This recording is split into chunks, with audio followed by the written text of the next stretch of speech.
दोस्तों, आज आप सुनेंगे सस्पेंस थ्रिलर नॉवेल्स की दुनिया के बेताज बादशाह जेम्स हेडली चेज का बहुत ही फेमस उपन्यास द सकर पंच हिंदी में। आज के वीडियो में आप सुनेंगे इसका 5वां और आखिरी भाग। पहले के 4 भाग सुनने के लिए ऊपर आई बटन पर क्लिक करें। तो आइए शुरू करते हैं कहानी। अध्याय 16।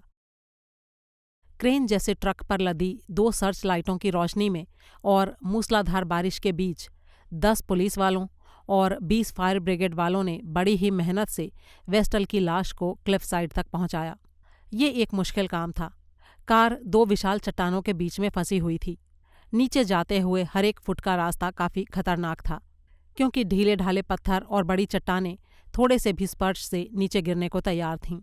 मैं ब्लैकस्टोन के साथ कार में बैठा था और मेरा शरीर बुरी तरह से ठंडा पड़ा हुआ और कांप रहा था। ब्लैकस्टोन चुपचाप बैठा हुआ सिगरेट पी रहा था और पुलिस वालों की कार्रवाई को देख रहा था। हमारे ठीक पीछे ईव अपनी कार में बैठी थी। उसने अक्लमंदी दिखाई थी जो उस कार को लेकर हमारे पीछे पीछे आ गई थी। अब उसकी भीगी हुई और कीचड़ से सनी हुई कार की हालत संदेह के दायरे में नहीं आ सकती थी। मैं पिछले 2 घंटों से बैठा सारी बातों पर सोच रहा था और ये पक्का करने की कोशिश कर रहा था कि मुझसे कहीं कोई भी गलती नहीं हुई है। तभी लेगेट हमारी कार की खिड़की पर आया और अंदर झांकते हुए बोला, आपके लिए कुछ बुरी खबर है मिस्टर विंटर्स। वो मर चुकी है। उन्होंने अभी अभी उसकी बॉडी को ढूंढ लिया है। तो अब मेरे ख्याल से आप लोगों के यहाँ रुकने का कोई फ़ायदा नहीं। आप लोग घर चले जाइए। यहाँ सब कुछ मुझ पर छोड़ दीजिए। फिर उसकी नज़रें मुझसे हटकर रायन पर गईं। ये कौन है? ये रायन ब्लैकस्टोन है, मेरा ब्रोकर। ठीक है मिस्टर विंटर्स, मैं आपसे सुबह मिलूंगा। ठीक है मिस्टर लेगेट, मैं घर पर आपका इंतज़ार करूंगा। लेगेट वापस चट्टान की तरफ चला गया और हमने अपनी कार घर वापस जाने के लिए मोड़ दी। ईव की कार के पास जाकर मैंने उससे कहा, हम कुछ नहीं कर सकते मिस डोलान। वेस्टल की मौत हो चुकी है। मैं घर वापस जा रहा हूँ। अच्छा होगा अगर तुम भी चली जाओ। घर पहुँचने के बाद ब्लैकस्टोन अंदर नहीं गया। उसने सांत्वना के कुछ शब्द कहे और फिर चला गया। मैं अपनी स्टडी में गया। मेरे पैर बुरी तरह थरथरा रहे थे और सदमे की भावना ने मुझे जकड़ लिया था। कांपते हाथों से मैंने अपने लिए एक पैग तैयार किया और जल्दी से उसे गटक गया। तभी ईव अंदर आई और मैंने उससे पूछा, तुमने उस चोगे का क्या किया? वो मेरे कमरे में सूख रहा है। कल सबसे पहले मैं उसे वापस गैराज में रख दूंगी। क्या तुमने हरगिज को बता दिया कि वेस्टल मर चुकी है? हाँ, मैंने बता दिया। मैं लड़खड़ाता हुआ अपने पैरों पर खड़ा हुआ। मैंने ईव से कहा, क्या तुमने एक बात महसूस की ईव? हम आज़ाद हो चुके हैं। अब हम पूरी तरह से आज़ाद हैं और जो चाहें वो कर सकते हैं। कुछ ही महीनों में हम शादी कर लेंगे। ईव का पीला चेहरा पूरी तरह भावहीन था। उसकी नीली आंखें चश्मे के पीछे से चमक रही थीं। उसने बहुत ही धीमी आवाज़ में कहा, मैं तुम्हारे साथ नहीं हूँ चैड, इसलिए मुझसे दूर ही रहो तो ज़्यादा बेहतर होगा। मुझे अपनी रीढ़ की हड्डी में एक ठंडक सी दौड़ती महसूस हुई। क्या कहा तुमने? तुम मेरे साथ नहीं हो? सही सुना तुमने। अगर तुम धरती के सबसे आखिरी आदमी भी हुए तो भी मैं तुमसे शादी नहीं करने वाली हूँ। लेकिन तुमने वादा किया था। मुझे नहीं पता कि मैंने क्या वादा किया था। मैं बुरी तरह से डरी हुई हूँ। अगर पुलिस ने हमारे बारे में पता लगा लिया तो वो जान जाएंगे कि ये सब हमने किया है। इसलिए जितना जल्दी हो सके मैं ये घर छोड़ रही हूँ और मैं अपनी ज़िंदगी में दोबारा तुम्हें कभी नहीं देखना चाहती।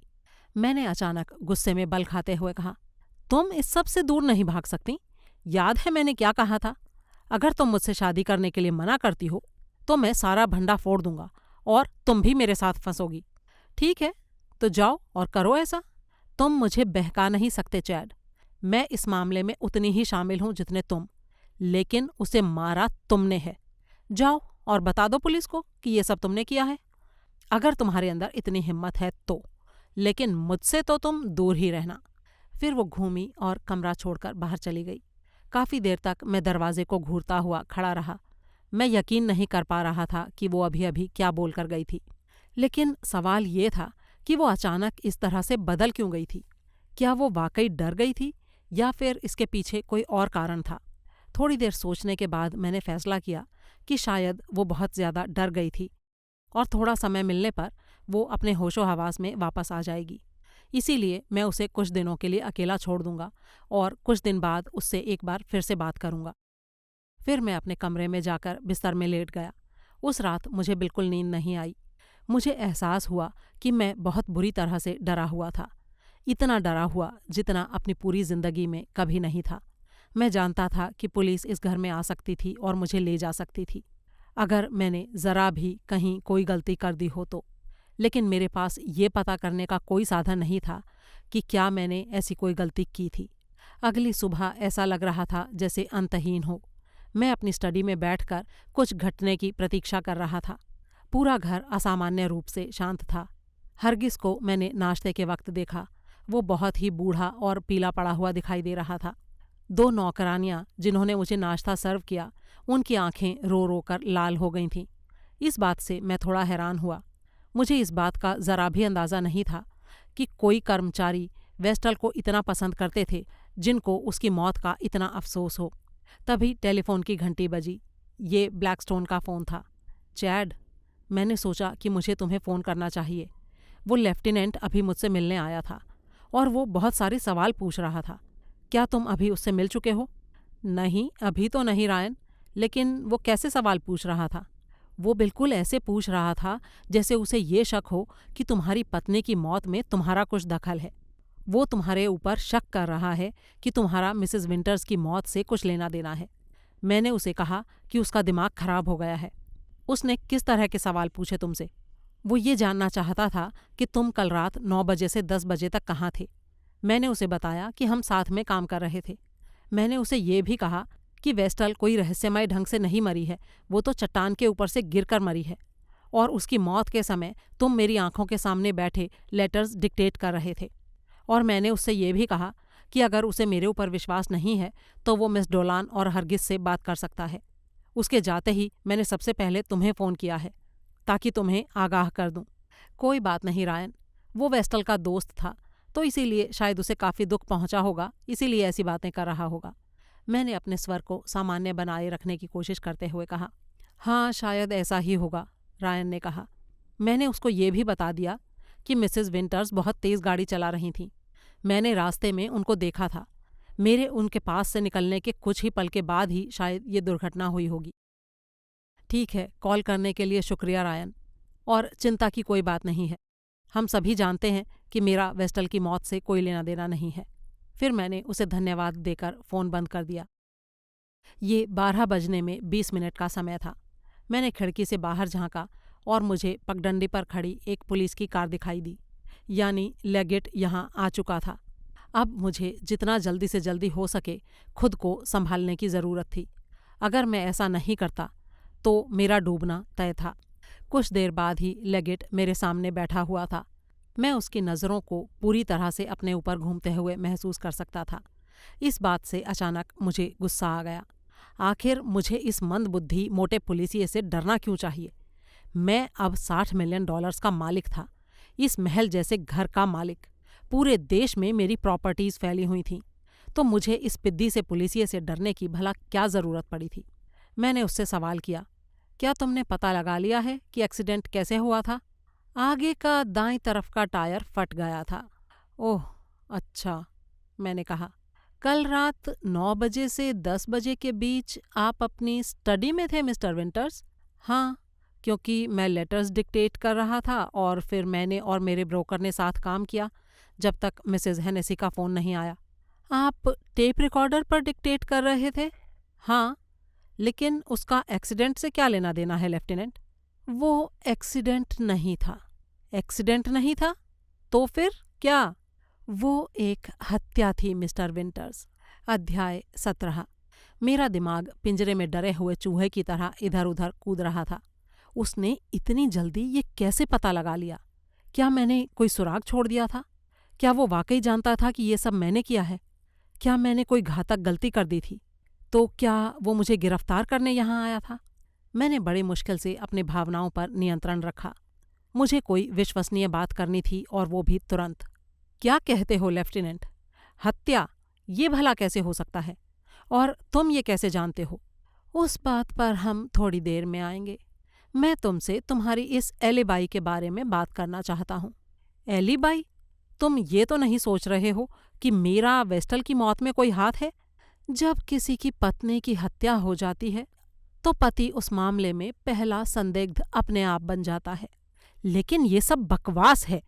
तुम्हें कैसे पता कि वो एक हत्या थी? क्या वो टेप रिकॉर्डर यहाँ तुम्हारे पास है? कौन सा टेप रिकॉर्डर? तुम किस बारे में बात कर रहे हो? तुम कल रात 9 बजे से 10 बजे के बीच में लेटर डिक्टेट कर रहे थे। 9 से 10 के बीच में ही मिसेस विंटर्स की हत्या हुई है। तो वो रिकॉर्डर तुम्हारी एलिबाई ही हुआ ना? मुझे वो चाहिए। माफ़ कीजिएगा लेफ्टिनेंट, लेकिन उसमें बहुत सारे बिजनेस लेटर्स हैं। वो अभी तक टाइप भी नहीं हुए हैं। मैं एक कॉपी बना लूँगा और उसे तुम्हारे पास ही रहने दूंगा। कहाँ है वो?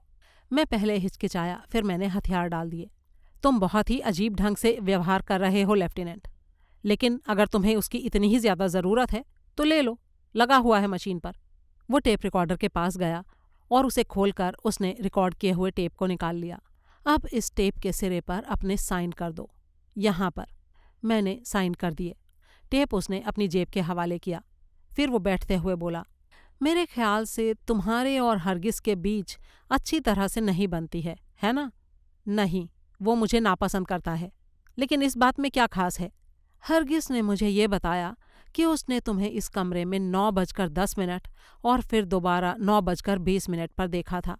हाँ, वो मेरे कमरे में कॉफ़ी लेकर आया था मेरे लिए, और फिर बाद में ब्लैकस्टोन के आने की सूचना भी उसी ने दी थी। लेकिन इन सब बातों का मतलब क्या है लेफ्टिनेंट? इसका मतलब क्या है ये तुम जानते हो और मैं भी जानता हूं। तुमने अपनी पत्नी का खून किया है और मैं ये जानना चाहता हूं कि ये तुमने कैसे किया है। तुम पागल हो गए हो क्या? मैंने उसे नहीं मारा है। अरे छोड़ो, बेशक ये सब कुछ तुमने ही किया है। इस एक बात पर मैं अपनी पूरी जिंदगी दांव पर लगा सकता हूं। जिस पल मैंने पहली बार उसे तुम्हारे साथ देखा था, मैं जान गया था कि वो मुसीबत में घिरने वाली है। मैं तुम्हारे बारे में सब कुछ जानता हूँ विंटर्स। तुमने वेस्टल शैली से शादी ही नहीं की होती अगर उसके पास इतना पैसा नहीं होता। जो तुम उससे चाहते थे वो तुम्हें मिल नहीं पाया, इसीलिए तुमने उसे मार डाला है। कैसे किया तुमने ये सब? मैंने अपने आप को संभालने की कोशिश की। यकीनन वो अंधेरे में तीर चला रहा था। उसके हाथ में कोई सबूत नहीं था, इस बात का मुझे यकीन था। मुझे सिर्फ इतना करना था कि अपना हौसला कायम रखूं और उसे चुनौती दूं ताकि उसे पीछे हटना पड़े। मैं उसकी तरफ आगे झुकते हुए बोला, ठीक है, अगर तुम्हें इतना ही यकीन है कि मैंने उसे मारा है तो आगे बढ़ो और गिरफ्तार कर लो मुझे। तुम होशियार हो मिस्टर विंटर्स, लेकिन बहुत ज़्यादा नहीं। मैं तुम्हारी ये होशियारी ज़्यादा दिन चलने दूंगा नहीं। तुमने उसका खून किया है, ठीक है, लेकिन तुम कैसे एक ही समय में 2 जगहों पर थे, ये बात मुझे अभी समझना बाकी है। वेस्टल शैली मेरी दोस्त थी। मैं उसे सालों से जानता था। उसकी अपनी कमियां थीं, लेकिन मैं उसे पसंद करता था और मुझे उसके लिए बहुत अफसोस है। मेरे दोस्त की हत्या करके हत्यारा बच के निकल जाए, ऐसा हो नहीं सकता। तुम चालाक हो सकते हो विंटर्स, लेकिन मैं तुम्हें पकड़ कर रहूंगा। इस बारे में किसी भी गफलत में मत रहना। मैंने मेज़ पर जोर से घूंसा मारते हुए कहा, तुम पागल हो लेफ्टिनेंट। मैं सारी शाम यहाँ काम कर रहा था। हरगिज से पूछो, ब्लैकस्टोन से पूछो, उन सब ने मुझे देखा था। तुम पहले ही एक गलती कर चुके हो मिस्टर विंटर्स, और अब तुम दूसरी गलती करोगे। तुम जैसे बेवकूफ़ हमेशा गलतियां करते हैं। मैं मानता हूं कि इस वक्त तुम सेफ हो। मैं ये भी जानता हूं कि तुमने उसे मारा है और तुम्हारे पास एक बहुत ही मजबूत एलिबाई भी है। लेकिन मैं जल्दी ही सारी चीज़ों का पता लगा लूँगा, और जिस दिन मैंने ये पता लगा लिया उस दिन तुम अपने आप को खत्म समझना। तुम्हें किस बात से ऐसा लग रहा है कि मैंने उसे मार डाला है? मुझे ये तो बताओ कम से कम। मैंने पूछा। बताऊंगा, ज़रूर बताऊंगा। तुमने एक ऐसी हत्या की योजना बनाई जो देखने में एक्सीडेंट जैसी लगे। योजना ये थी कि जब तुम्हारी बीवी क्लिफ रोड पर गाड़ी चला रही हो तो दाईं साइड का टायर फटने वाला था और कार काबू से बाहर होकर चट्टान से नीचे गिर जाती। तुमने गैराज में उसका इंतजार किया, फिर तुमने उसके सिर पर वार किया। तुम उसे कार में डालकर ले गए और क्लिफ रोड के खतरनाक मोड़ पर पहुंच गए। कार की डिग्गी में तुम्हारे पास एक फटा हुआ टायर था।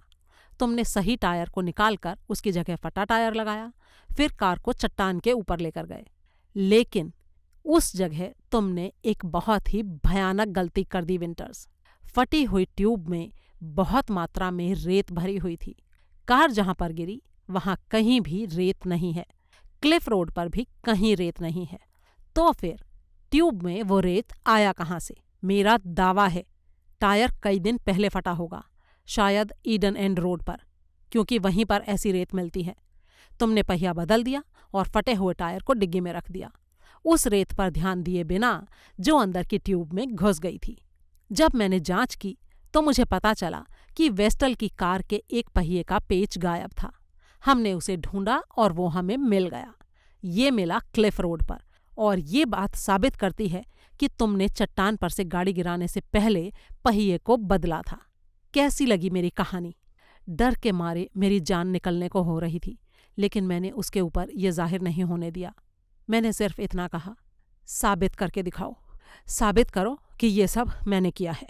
ये काम तुम अकेले नहीं कर सकते थे। इस काम में कोई ना कोई तुम्हारा साथी जरूर है। तुमने टेप रिकॉर्डर के साथ कोई चालाकी की है। मैं जल्दी ही वो भी पता लगा लूंगा। वैसे तुम्हारा साथी था कौन? क्या ईव डोलान ने तुम्हारी मदद की थी? क्या वो इस सब के पीछे है? क्या उसने तुम्हें अपनी पत्नी की हत्या के लिए उकसाया था विंटर्स? तुम पागल हो गए हो लेफ्टिनेंट। हम दोनों में से किसी का भी इन सारी बातों से कोई लेना देना नहीं है। और भला ईव को ऐसा करने की क्या जरूरत थी? ईव को ऐसा करने की क्या जरूरत थी? लेफ्टिनेंट ने मेरी बात दोहराई और फिर जोर से हंस पड़ा। क्या तुमने अभी तक अपनी पत्नी की वसीयत नहीं देखी है विंटर्स? इस बात ने मुझे बुरी तरह चौंका दिया। बेशक मैंने नहीं देखी है, लेकिन उसकी वसीयत का इससे क्या संबंध है? बहुत सारा संबंध है।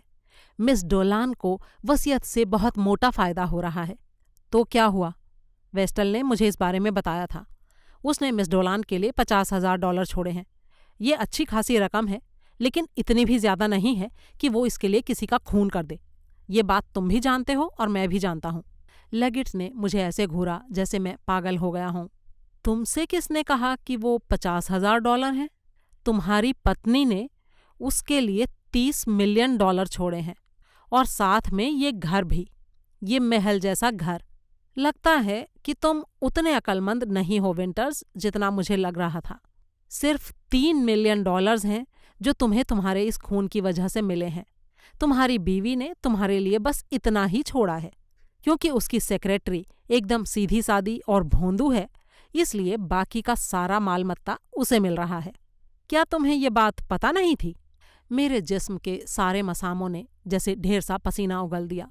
तुम झूठ बोल रहे हो। वो व्यंग्य से मुस्कुराया और बोला, ओहो, बहुत जोर से लग गई।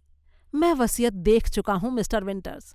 तुम्हें सिर्फ $3 मिलियन ही मिले हैं, और ईव डोलान को तुम्हारी पत्नी की सारी जायदाद, ये घर और $30 मिलियन मिलते हैं। बाकी का पैसा चैरिटी और इनामों में जाएगा। तुम्हारी पत्नी ने वसीयत में कहा है कि तुम बहुत ही खुददार हो और उससे पैसा लेना कभी स्वीकार नहीं करोगे, और इसीलिए उसने तुम्हारे लिए कुछ नहीं छोड़ा है। तुम कुछ ज्यादा ही समझदारी दिखा गए मिस्टर विंटर्स। मैंने उस टाइम अपने आप को कैसे कंट्रोल में रखा मैं बता नहीं सकता। इन सारी बातों का सीधा सा मतलब ये था कि मैं ईव के हाथों की कठपुतली बन गया था। तो क्या उसने और लैरी ने मिलकर मुझे वेस्टल के कत्ल के लिए उकसाया था? शायद यही उसके मेरे प्रति व्यवहार में अचानक आए परिवर्तन को बताता था। उसने कहा था, अब मैं तुमसे शादी नहीं करूंगी अगर तुम धरती के आखिरी आदमी भी हुए। तो क्या ये इस बात का प्रमाण नहीं था कि वो मुझसे प्यार नहीं करती थी? असल में उसने मुझसे कभी प्यार किया ही नहीं था। उसने कहा था कि उसने वसीयत को पढ़ा है, तो उसे जरूर ही ये पता चल गया था कि इस सारे पैसे तक उसकी पहुंच होने वाली है। वो अभी भी लैरी से ही प्यार करती थी। $30 मिलियन उसके पास होने से वो ईव की उंगलियों के इशारों पर नाचेगा। एक ठंडे आक्रोश की भयंकर ज्वाला मेरे अंदर उबलनी शुरू हो गई। मैं जानता था कि लेगिट मुझे ही देख रहा है। मैंने जबरदस्ती उससे आंखें मिलाईं और कहा, अगर ये सच है तब तो मिस डोलान वाकई काफ़ी किस्मत वाली औरत है। मेरे लिए तो 3 मिलियन बहुत है। तुम्हें इस बारे में जो भी सोचना है तुम सोचते रहो लेगिट, लेकिन तुम साबित कुछ नहीं कर सकते। क्या उसने तुम्हारी सहायता की थी? क्या तुमने इसी तरीके से काम किया था? तुम दोनों ने किसी तरह हरगिस और ब्लैकस्टोन को बेवकूफ़ बनाकर ये भरोसा दिला दिया कि उन्होंने तुम्हें इस कमरे में देखा, जबकि सारा टाइम तुम बाहर पहाड़ी पर थे और अपनी पत्नी का खून कर रहे थे। लेगेट कितने आराम से सच्चाई के और ज्यादा नजदीक पहुंचता जा रहा था। हर पल मुझे अपने आप को संभाले रहना और ज्यादा मुश्किल होता जा रहा था। ऊपर से सामान्य दिखने का दिखावा करते हुए मैंने कहा, आगे बढ़ो और अपनी कल्पना के घोड़े दौड़ाते रहो, लेकिन सच्चाई यही है कि मैंने वेस्टल को नहीं मारा। वो धीरे से अपनी कुर्सी से उठा और बोला, अभी तो मैं जा रहा हूँ, लेकिन जल्दी ही तुम्हें पकड़ने वापस आऊँगा, और वो टाइम मेरे लिए बहुत ही खुशी का टाइम होगा, और इसमें ज़्यादा टाइम भी नहीं लगेगा। जब कोई हत्यारा ज़्यादा होशियार बनने की कोशिश करता है ना, जैसा कि तुम कर रहे हो, तो वो कुछ ना कुछ ज़रूर भूल जाता है। और ये बात मत भूलना कि जूरी को होशियार कातिल से नफरत होती है। इतना कहकर वो कमरे से बाहर निकल गया। उसके जाने के थोड़ी देर बाद मैंने कार निकाली और ईडन एंड की तरफ गाड़ी चलाते हुए निकल गया, जहां मैं थोड़ी देर अकेला बैठ सकूं। रेत के टीलों के पास रुककर मैं विचारों में डूब गया। मैं इस वक्त बुरी तरह से हिला हुआ था। मैं जानता था कि अब सब कुछ सिर्फ और सिर्फ मेरी एलिबाई पर ही निर्भर करता था। मैंने उसके बारे में दोबारा पूरी बारीकी से सोचा और उसे परखा, और जितना ज़्यादा मैंने उसके बारे में सोचा, उतना ही मुझे यकीन होता गया कि उसे तोड़ना नामुमकिन था। हरगिज़ की गवाही होने पर कोई जूरी मुझे दोषी नहीं ठहरा सकती थी। वो जल्दी ही इस बात का पता लगा लेते कि हरगिज़ मुझसे नफरत करता था, और फिर उनके लिए उसकी इस बात पर यकीन करना आसान होता कि वो ज़रूर ही सच बोल रहा है। मेरा डर थोड़ा कम हुआ। ज़रूर लेगेट मुझे झांसा देने की कोशिश कर रहा था। वो शायद मुझसे इस टोन में इसलिए बात कर रहा था ताकि मेरा मानसिक संतुलन बिगड़ जाए और मैं कुछ बक दूं, लेकिन उसकी ये चाल कामयाब नहीं होने वाली थी। इस बारे में पूरी सोच विचार करने के बाद मैंने अपना ध्यान ईव की तरफ लगाया। अब मैं पूरी तरह से समझ चुका था कि उसने मुझे डबल क्रॉस किया था। उसने मुझे ये यकीन दिलाकर बेवकूफ़ बनाया कि वो मुझसे प्यार करती थी। बड़ी ही आसानी से उसने मुझे वेस्टल के कत्ल के लिए उकसाया, मुझसे शादी का वादा करके। वो पूरा टाइम अच्छी तरह जानती थी कि वेस्टल की दौलत उसी के पास आने वाली थी। अब 1-2 दिन में ही वो क्लिफ साइड छोड़कर भाग जाएगी। हो सकता है कि वो इस तरह गायब हो जाए कि फिर मैं उसे कभी ना ढूंढ पाऊं, लेकिन मैं ऐसा नहीं होने दे सकता था। उसके गायब होने से पहले ही मुझे कोई कार्रवाई ज़रूर करनी थी। अब ये ज़रूरी था कि मैं उसकी निगरानी करवाऊं। मैं एक ऐसे आदमी को जानता था जो बैंक के लिए इस तरह के गोपनीय काम किया करता था। वो इस काम के लिए सही साबित हो सकता था। मैं गाड़ी ड्राइव करते हुए उसके ऑफिस में पहुंचा। उसका नाम जोशुआ मॉर्गन था। मैंने उससे कहा, मेरे पास तुम्हारे लिए एक काम है। मुझे एक औरत की निगरानी करवानी है। इस बात की कोई परवाह नहीं कि तुम इस काम के लिए कितने भी आदमी इस्तेमाल करो, दिन रात उसकी निगरानी होनी चाहिए। मैं ये जानना चाहता हूँ कि 24 घंटों में हर पल वो कहाँ रहती है, कहाँ जाती है, क्या करती है। हो जाएगा मिस्टर विंटर्स। उसका नाम क्या है? उसका नाम ईव डोलान है। इस समय वो मेरे घर पर ही रह रही है, लेकिन मुझे उम्मीद है कि वो अगले 24 घंटों में वहाँ से चली जाएगी। उसका रंग भूरा है और चश्मा लगाती है। नौकरों के अलावा वो उस घर में अकेली औरत है। उसने सारी बातें कागज़ पर नोट कर लीं। क्या हमें उसे तुरंत कवर करना है? उसने पूछा। हाँ, और इस काम में ढील नहीं होनी चाहिए। मैं तुम्हें $1000 दूंगा इस काम के। ठीक है? आप निश्चिंत रहिए मिस्टर विंटर्स। हमारी तरफ से इस काम में कोई कमी नहीं होगी, और इस बात का ध्यान रखना कि उसे ये शक ना हो कि उसकी निगरानी की जा रही है। ये बात बहुत ज़रूरी है, मैंने कहा। उसके बाद मैं वापस क्लिफ साइड पहुंचा। हरगिस हॉल में ही था। मैं उसे मुझे छोड़कर चले जाने का मौका नहीं देना चाहता था। मैंने उसे कहा, मैं दूसरा इंतज़ाम कर रहा हूँ। तुम अगर इस जगह को छोड़कर जाना चाहो तो जा सकते हो, जब भी तुम्हारा मन करे। उसने सीधा खड़े होते हुए कहा, मैं आज रात ही जाना चाहता हूँ। अच्छा, स्टाफ का कोई और आदमी भी जा रहा है? हम सभी जाना चाहते हैं, उसने बड़ी ही रुखाई से कहा, और फिर वापस जाने लगा। मुझे उससे ऐसी उम्मीद नहीं थी। मुझे अपने अंदर गुस्से की लहर दौड़ती हुई महसूस हुई। तो इस बात का ध्यान रखना कि वो सब लोग अपना पता छोड़कर जाएं, और तुम भी अपना पता छोड़कर जाना। हो सकता है लेफ्टिनेंट लेगेट तुमसे मिलना चाहे। मिस डोलान तुम्हारी तनख्वाह दे देंगी। क्या वो अंदर हैं? नहीं सर, उन्होंने कहा था कि वो 6 बजे के बाद लौटेंगी। तो ठीक है, तुम्हारी पगार का भुगतान मैं कर देता हूँ। तुम और तुम्हारा बाकी स्टाफ 1 घंटे में यहाँ से बाहर हो जाओ। जी बहुत अच्छा सर। सभी को बोलो कि 15 मिनट में मेरी स्टडी में आ जाएं। मुझे अंदाज़ा नहीं था कि वेस्टल ने कुल कितने नौकरों को काम पर रखा हुआ था। अब मैंने उनको देखा। वे कुल 30 लोग थे। ये एक शर्मिंदा करने वाला छोटा सा प्रोग्राम साबित हुआ। मुझे ईव के डेस्क में उसकी पगार वाली डायरी मिली और मैंने हर एक नौकर को उसकी 2 सप्ताह की पगार दे दी। वो मेरी टेबल पर आकर साइन करते गए, अपने अपने पैसे लेकर बाहर निकलते गए।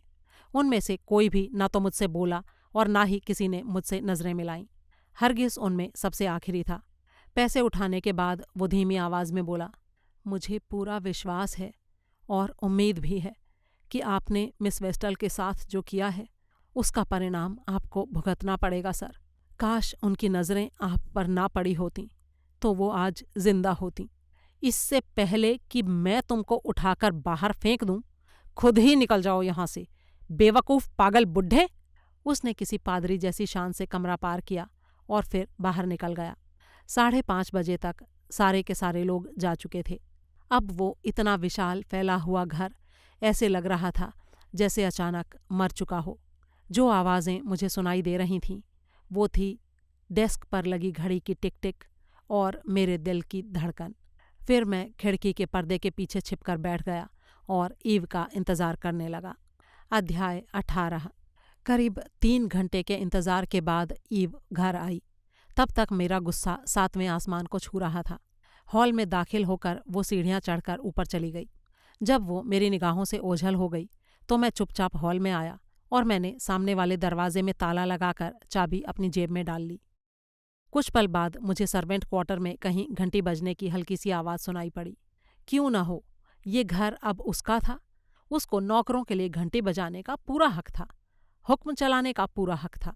घर के किसी नौकर ने वेस्टल को कभी इंतज़ार नहीं करवाया था और अब किसी नौकर को ईव को भी इंतज़ार नहीं करवाना चाहिए था। अगले कुछ पलों में मैंने 3 बार लगातार घंटी बजाए जाने की आवाज़ें सुनी। शायद ईव काफ़ी अधीर हो रही थी। जब उसे कोई जवाब नहीं मिला तो वो कमरे से निकलकर बाहर आई। मैंने उसे रेलिंग के पास रुकते हुए देखा।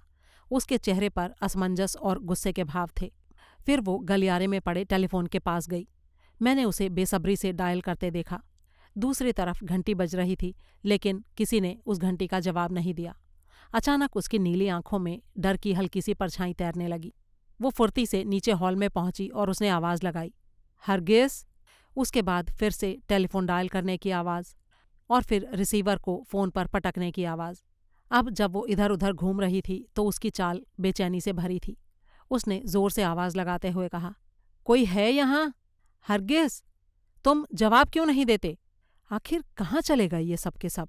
फिर वो वापस घूमी और तेज़ी से चलते हुए हॉल पार करके मुख्य दरवाजे की तरफ बढ़ी। उसने उसे खोलना चाहा लेकिन वो बंद था, इसलिए वो अपनी जगह से हिला तक नहीं। मैं अपने छिपने की जगह से निकलकर बाहर उसके सामने आ गया। मैंने बड़े ही आराम से कहा, वो नहीं खुलेगा ईव, वो बंद है। वो ज़ोर से एक चीख मारकर पीछे मुड़ी और मुझे घूरते हुए विशाल दरवाजे के साथ चिपक गई। उसकी नीली आंखें डर के मारे फटी जा रही थीं। मैंने बड़े ही आराम से कहा, तुम इतनी डरी हुई क्यों दिख रही हो ईव? क्या तुम्हारी अंतरात्मा अपराधी महसूस कर रही है? तुम मुझे ऐसे क्यों देख रहे हो चैड? ओहो, क्या तुम्हें इसके बारे में ज़रा भी अंदाज़ा नहीं है ईव? मैंने वेस्टल की वसीयत के बारे में सुन लिया है। वो एकदम से सकपका गई। मुझे नहीं पता तुम्हारा क्या मतलब है। हरगिज़ कहाँ है? मरियाने कहाँ है? वो सब जा चुके हैं। मैंने उनका भुगतान कर दिया है और अब यहाँ पर सिर्फ मेरे और तुम्हारे अलावा और कोई नहीं है।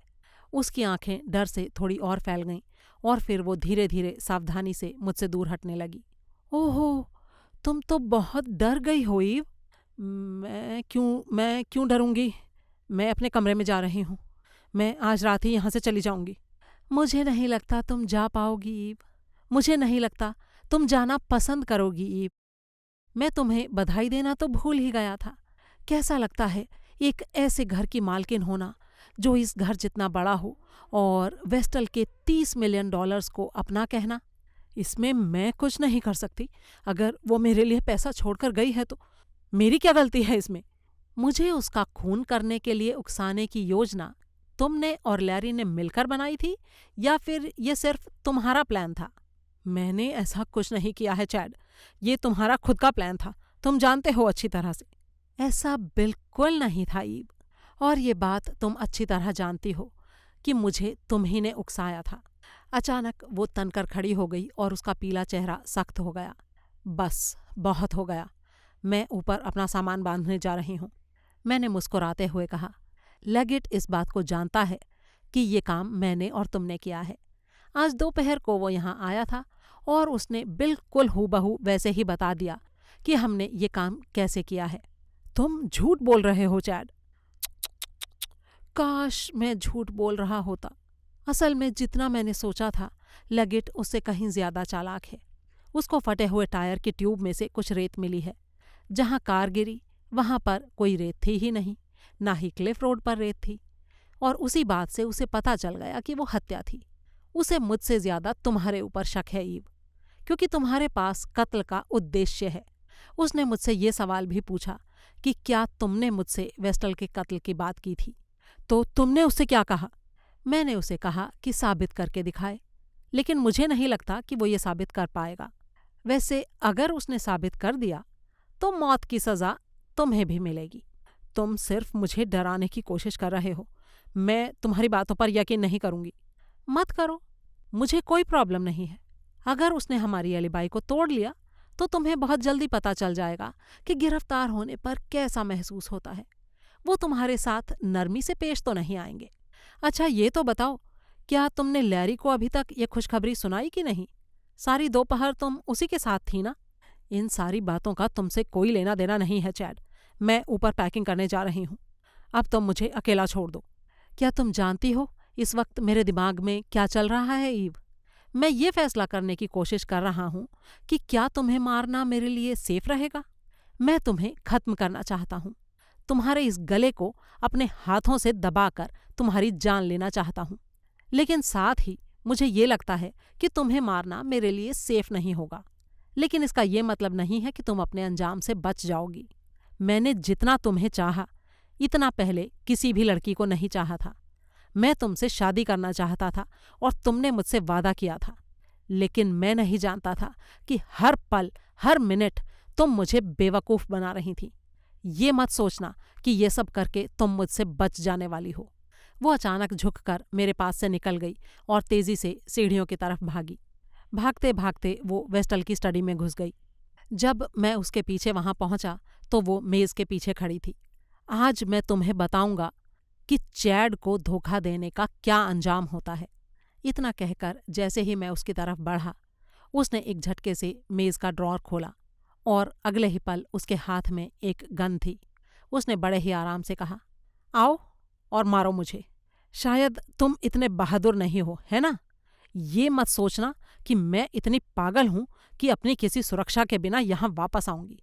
आओ मेरे पास और अभी की अभी यहीं मैं तुम्हारा खेल खत्म कर दूंगी। उसके चेहरे पर इतने भयंकर घृणा और नफरत के भाव थे कि मैं अंदर तक कांप कर रह गया। उसने आगे कहा, हाँ, धोखा दिया है मैंने तुम्हें और बेवकूफ़ भी बनाया है, और तुम इसके बारे में कुछ कर नहीं सकते थे। मैं जानती थी कि वो मेरे लिए अपना सारा पैसा छोड़कर जाने वाली थी। मैंने उसकी दया को ही अपना मोहरा बनाया। जब तुम यहाँ आए तो मुझे अपने सामने एक बढ़िया मौका नजर आया। मैं सालों साल उसके मरने का इंतजार क्यों करूं, जबकि तुम उसे अभी मार सकते थे। और जहां तक रही शादी की बात, तो शादी और तुमसे, मैं तुमसे नफरत करती हूं चैड। कभी कभी तो ये सोचकर मुझे हैरानी होती है कि मैं अपने आप को तुमसे प्यार का नाटक करने के लिए मजबूर कैसे कर पाई। खैर, जो भी हो, अब मेरी मंजिल मुझे मिल चुकी है और मैंने इसके लिए बहुत कुछ सहन किया है। अब मैं तुम्हें इसे हाथ भी नहीं लगाने दूंगी। ये घर भी अब मेरा है। अब निकल जाओ यहाँ से। मैंने गुस्से से चिल्लाते हुए कहा, मैं तुम्हें इस सारी हरकतों का मजा चखाऊंगा ईव। तुम देखना, पहला मौका मिलते ही मैं वापस वार करूंगा और तुम्हें ये भुगतना पड़ेगा, और ऐसा जरूर होगा। Get out. मेरे पास उस घर से बाहर निकलने के अलावा फिलहाल दूसरा कोई रास्ता नहीं था। वो गन से मुझे कवर किए किए हॉल के दरवाजे तक मेरे पीछे आई और मैं वहां से बाहर निकल गया। उस समय रात के 11:30 बजे थे। मुझे अब कहीं नहीं जाना था और कुछ नहीं करना था। मैं सीधा जैक के बार में पहुंच गया और मैंने नशे में डूब जाने का फैसला किया। तभी मेरे कानों में आवाज़ आई, कैसे हो चैड डार्लिंग? मैंने घूमकर देखा तो वहाँ ग्लोरी खड़ी थी। वो मुझे देखकर मुस्कुरा रही थी। अरे तुम यहाँ क्या कर रही हो? उसने शरारत से हंसते हुए कहा। तुम्हारा इंतजार कर रही थी और क्या। तुम काफी परेशान दिखाई दे रहे हो। चलो ऐसा करते हैं, यहाँ से मेरे घर चलते हैं। मैंने हाँ में सिर हिला दिया। थोड़ी ही देर की ड्राइव के बाद हम उसके घर पर थे। अगले दिन सुबह नाश्ते के वक्त उसने मुझसे सवाल किया, तुम्हारी उस शादी का क्या हुआ? तुम्हारी पत्नी तो मर गई है, मैंने अखबार में देखा था, है ना? हाँ, उसकी मौत हो गई है। फिर तो तुम बहुत अमीर हो गए होंगे, है ना? नहीं, मुझे कुछ ज्यादा नहीं मिला है। उसने अपना सारा पैसा लोगों में बांट दिया। वो बड़ी गहरी नज़रों से थोड़ी देर मुझे देखती रही। शायद वो मुझसे ज्यादा जानती थी। थोड़ी ही देर की बातचीत के बाद उसने मुझसे ये उगलवा लिया कि किस तरह से मैं ईव के प्यार में पड़ गया था। ये जानकर उसके चेहरे पर गहरी सहानुभूति के भाव उभरे। ओहो, ऐसा तो तुम्हारे साथ पहले कभी नहीं हुआ था, है ना? तुम ही थे जो लड़कियों को छोड़कर हमेशा चले जाया करते थे। ये बात तो तुम्हारे लिए बहुत ज्यादा दुख देने वाली होगी चैड, है कि नहीं? हाँ, मैं दुख और गुस्से की आग में जल रहा हूँ। क्या वो बहुत सुंदर थी चैड? सुंदर तो ज्यादा नहीं थी ग्लोरी, लेकिन उसमें ऐसा कुछ था जो मैंने किसी दूसरी लड़की में कभी नहीं देखा। लेकिन मुझे उसकी आवाज़ पसंद नहीं आई। उसकी आवाज़ से मुझे ऐसा लगा कि वो बड़ी सख्त मिजाज वाली लड़की है। क्या वो वाकई ऐसी थी चैड? हाँ, वो काफ़ी सख्त मिजाज की थी, मैंने जवाब दिया। तभी अचानक मैं बुरी तरह से चौंका और मैंने ग्लोरी से सवाल किया, क्या कहा तुमने अभी अभी? तुम्हें उसकी आवाज़ पसंद नहीं आई? तुमने उसकी आवाज़ कब सुनी? टेलीफोन पर, जब मैं मियामी से वापस आई थी। मैंने सोचा कि तुम्हारे हालचाल जानने के लिए फ़ोन करूं, इसीलिए मैंने तुम्हारे घर कॉल किया था। तुमने मुझे फ़ोन किया था, लेकिन उसने तो मुझे बताया ही नहीं। क्या तुमने उसे ये बताया था कि तुम्हारा क्या नाम था? अरे उसने मुझे मौका ही नहीं दिया। उसने बस इतना कहा कि तुम बाहर हो और उसने रिसीवर पटक दिया। लेकिन मैं जानती हूँ कि वो लड़की झूठ बोल रही थी। मैंने खुद पीछे से तुम्हारी आवाज़ आते हुए सुनी थी। तुम किसी को कोई लेटर डिक्टेट कर रहे थे। मैं अचानक सर्द सा महसूस करने लगा।